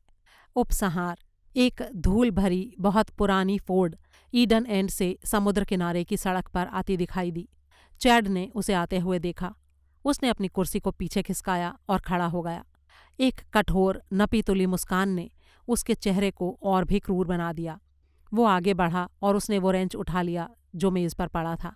फिर वो हट के दरवाजे की तरफ बढ़ा और दीवार के साथ छिपकर खड़ा हो गया। फिर उसने इंतज़ार किया। कार के इंजन की आवाज़ और तेज़ होती गई। खुली हुई खिड़की से उसे कार की झलक दिखाई दी जब वो हट के सामने आकर रुकी। कार का दरवाज़ा बंद करने की आवाज़ आई और लैरी ने पुकारा, तुम कहाँ हो ईव? चैड इंतज़ार करता रहा। उसके दाएं हाथ की मुट्ठी ने रेंच को इतनी मजबूती से पकड़ा हुआ था कि उसकी उंगलियां दुखने लगीं। दरवाज़ा खुला और लैरी ने अंदर कदम रखा, और वो ये कभी नहीं जान पाया कि उससे क्या चीज़ टकराई। भारी रेंच उसकी खोपड़ी के ऊपर जोर से पड़ा और खोपड़ी टूटने की आवाज़ आई। शरीर फर्श पर गिरने से पहले ही वो मर चुका था। चैड जोर से गहरी सांस लेता हुआ उसके पास खड़ा था। फिर उसने रेंच को मेज़ पर रख दिया और मरे हुए आदमी की बगल में झुक गया। उसके चेहरे को देखे बिना उसने जल्दी से उसकी जेबों की तलाशी ली। उसकी जेब में एक मोटा पर्स था जिसमें ड्राइविंग लाइसेंस, कुछ खत और $20 थे। एक सिगरेट केस, एक रुमाल और एक माचिस की डिबिया भी थी जिसे उसने मेज़ पर रख दिया। फिर जल्दी से उसने मरे हुए आदमी के कपड़े उतारने शुरू किए। अपनी सफ़ेद नायलॉन की शर्ट और अपनी नेवी रंग की पैंट्स उतारी और अपने कपड़े लैरी को पहनाकर लैरी के कपड़े उसने खुद पहन लिए। ये एक धीमा, मुश्किल और डरावना काम था। सब कुछ करने के बाद उसने घड़ी में देखा। 6 बजने वाले थे। अब उसे 3 घंटे इंतज़ार करना था ताकि उसकी भागने की योजना का अंतिम काम करने से पहले घना अंधेरा हो चुका हो। ये 3 घंटे का टाइम उस गर्म हट में बिताने का उसका कोई इरादा नहीं था। उसने दीवान पर मरी हुई औरत की तरफ देखा और उसका मन दुख से भर गया। उसने लैरी को अपने कंधों पर उठाया और डगमगाते हुए कदमों से गर्म रेत पर चलता हुआ अपनी छुपाई हुई ब्यूक कार तक पहुंच गया। लाश को उसने ड्राइविंग सीट के सामने फर्श पर पटक दिया। फिर वो वापस हट में आया और अलमारी से जो भूरे रंग का कागज़ और टेप उसे मिला था, उससे उसने टेप रिकॉर्डर के दोनों टेपों का एक पार्सल बना दिया। पार्सल पर डिस्ट्रिक्ट अटॉर्नी जॉन हैरिंगटन का पता लिखा और उसके ऊपर वेरी अर्जेंट लिख दिया। कमरे को आखिरी बार देखते हुए उसे कमरे की दीवार के साथ रखा हुआ ईव का सूटकेस नजर आया। हे भगवान, ये तो मैं भूल ही गया था, उसने जोर से कहा। फिर उसने सूटकेस उठाया और मेज पर रखा और उसे खोला। ईव द्वारा जल्दी से डाले गए कपड़ों में सबसे ऊपर वेस्टल का गहनों का डिब्बा था। उसका ढक्कन खोलते ही उसके चेहरे पर मुस्कान तैर गई। ईव ने उसकी चेतावनी पर ध्यान नहीं दिया था। वो हीरों के साथ उसके बाकी जेवरात भी ले आई थी। उस डिब्बे में उस वक्त $1 मिलियन से भी ज्यादा कीमत के गहने थे। उसने गहनों का डिब्बा और पार्सल लिया और वापस अपनी ब्यूक कार तक पहुंचा और छाया में इंतजार करने बैठ गया। उसे कुछ अंदाजा नहीं था कि लेगिट को ये पता लगाने में कितना समय लगेगा कि ब्यूक में पड़ी लाश उसकी नहीं थी। उसे याद था कि वेस्टल की कार कितनी बुरी तरीके से जल गई थी। लाश पहचानने लायक बिल्कुल भी नहीं थी, लेकिन उसे कोई संदेह नहीं था कि जो कुछ भी बचेगा लेगिट पूरी तत्परता से उसकी जांच करेगा। ये संभव था कि लैरी के दांत बाजी पलट सकते थे, लेकिन तहकीकात में समय तो लगना ही था। जब ये सब हो रहा होगा तब तक वो भाग चुका होगा, इसलिए उसके लिए ये अच्छी शुरुआत होगी। वे उसकी तलाश तब तक शुरू नहीं करेंगे जब तक उनको ये यकीन ना हो जाए कि लाश वाकई चैड की नहीं थी। उसने निश्चय किया कि आसानी से बचने के लिए उसे कनाडा के तट तक पहुंचना था। कनाडा से वो इंग्लैंड जा सकता था। उसके पास पैसा था और पैसे से पासपोर्ट खरीदा जा सकता था। पैसा कुछ भी खरीद सकता था। उसे यकीन था कि उसके पास इस झंझट से निकलने का ये सुनहरी मौका था। अंधेरा होने तक वो वहीं बैठा रहा। अब उसका अगला कदम था क्लिफ रोड तक कार चलाकर ले जाना और ऊंची पहाड़ी से ब्यूक को नीचे गिरा देना। जब वो संतुष्ट हो जाएगा कि कार जल रही थी, तब वो वापस हट में लौटेगा और लैरी की फोर्ड कार ले लेगा और तट के लिए अपना सफ़र शुरू करेगा। ये काम काफ़ी थकाने वाला होने वाला था कि उसे हट तक वापस पैदल चलकर आना था। हट क्लिफ रोड से काफ़ी दूरी पर थी और इस काम में उसे 1 घंटे से ज़्यादा का टाइम लगना था, लेकिन उसके अलावा उसके पास और कोई चारा नहीं था। वो ब्यूक में सवार हुआ और जब उसका पैर लैरी की मुड़ी हुई लाश से टकराया तो उसका चेहरा घृणा से भर गया। जब वो समुद्र के किनारे वाली सड़क पर गाड़ी चला रहा था तो उसके दिमाग में एक सवाल उठा, कहीं पुलिस उस पहाड़ी पर पहरा ना दे रही हो। अगर ऐसा होता तो वो फंस जाता, लेकिन उसे इस बात का कोई कारण नज़र नहीं आया कि वो वहाँ क्यों होंगे। हो सकता है वेस्टल के घर में उन्होंने कुछ पुलिस वालों को छोड़ रखा हो, लेकिन सारी रात क्लिफ रोड पर आदमी लगाए रखने का कोई तुक नहीं था। ये एक ऐसा खतरा था जो उसे उठाना ही था। सिर्फ अपनी पार्किंग लाइट्स का इस्तेमाल कर उसने तेज़ कार चलाई। जल्दी ही लंबी और बल खाती क्लिफ रोड की चढ़ाई शुरू हो गई। जैसे जैसे वो जगह नज़दीक आती गई जहाँ से वेस्टल की कार खाई में गिरी थी, उसका दिल तेज़ी से धड़कने लगा। आधे अंधेरे में उसने बाढ़ की वो टूटी हुई जगह देख ली और गाड़ी को रोक दिया। अब उसे फुर्ती से अपना काम करना था। उसने अपना सूटकेस निकाला और उसे किनारे की घास पर रख दिया। सूटकेस के ऊपर पार्सल और वेस्टल का गहनों का डब्बा। फिर वो वापस ब्यूक में सवार हुआ और उसे किनारे तक ले आया। गाड़ी का मुंह टूटी हुई बाड़ में बनी जगह की ओर था। उसने गियर को हटा दिया और इंजन को चलता छोड़ कार से बाहर आ गया। अगला कदम थोड़ा मुश्किल था। कार को गियर में लगा हुआ मिलना चाहिए था, वरना लेगिट आसानी से अंदाज़ा लगा लेता कि क्या हुआ होगा। अगर कार का गियर न्यूट्रल की पोजीशन में मिला तो इससे उसे पता चल जाता कि कार ऊपर से चलते हुए नहीं गिरी है, बल्कि उसे धकेला गया है। चैड कार के अंदर झुका। उसने अपने कंधे की मदद से कार के दरवाजे को खुला रखा, फिर हाथ से क्लच पैडल को दबाया, गियर के लीवर को तीसरे गियर में डाला, हैंड थ्रॉटल को पूरा दबा दिया ताकि इंजन पूरी तरह से दौड़ने लगे। फिर खुद को संभालते हुए उसने क्लच छोड़ दिया और खुद बाहर कूद गया। कार आगे की तरफ दौड़ी। कार का दरवाज़ा ज़ोर से लहराया और चैड के कंधे के ऊपर ज़ोर से टकराया। वो ज़मीन पर लुढ़का और अपने पास से गुजरते कार के पहियों से उसने अपनी टांगें बचाने की भरपूर कोशिश की। उसने कार को ओझल होते देखा, तभी उसने महसूस किया कि उसकी टांगें भी हवा में लटक गई हैं। वो किनारे की तरफ गिरता जा रहा था। भयभीत होकर उसने अपनी उंगलियों से घास को जकड़ लिया। उसने महसूस किया कि उसका बाकी का शरीर पहाड़ी से फिसल गया है और वो हवा में लटका हुआ है। उसका दिल अब धाड़ धाड़ करके बजने लगा। उसके बाजुओं के बढ़ते खिंचाव और दर्द ने उसके पसीने छुड़ा दिए। उसके पंजे किसी सहारे के लिए जूझे, लेकिन कोई सहारा नहीं मिला। उसने अपने आप को ऊपर खींचने की बहुत कोशिश की, लेकिन जिस एंगल से वो लटका हुआ था वो बहुत ही खतरनाक था। उसके बाजुओं में इतनी ताकत नहीं थी कि वो अपना वजन पहाड़ी की चट्टान से ऊपर खींच पाता। उसे चट्टानों और पत्थरों के टूटने की भयंकर आवाज़ें सुनाई दीं जब कार पहाड़ी से नीचे जा टकराई। उसकी कंपकपी छूट गई। कुछ समय बाद जब कार जलने लगी तो आसमान लाल और नारंगी रोशनी से चमकने लगा। उसे लगा उसकी उंगलियों की ताकत खत्म होती जा रही है। उसका दिमाग एक अनदेखे और अनजाने आतंक की गिरफ्त में आ गया। उसने अपने आप को ऊपर खींचने का आखिरी बार प्रयास किया। अपना एक घुटना वो पहाड़ी की चट्टान पर रखने में कामयाब भी हो गया था। तभी वो घास जिसके सहारे वो पहाड़ी के साथ लटका हुआ था धीरे धीरे ज़मीन से बाहर आ गई और फिर उसने अपनी मौत की तरफ अपनी तेज़ रफ्तार और भयानक आखिरी सफ़र की शुरुआत की। तो दोस्तों, कैसी लगी ये कहानी? इसके बारे में अपनी राय शेयर करना बिल्कुल ना भूलें और उससे भी ज़्यादा ज़रूरी काम, वीडियो को शेयर करना बिल्कुल ना भूलें। जल्दी ही एक और कहानी के साथ फिर मुलाकात होगी। तब तक के लिए अलविदा।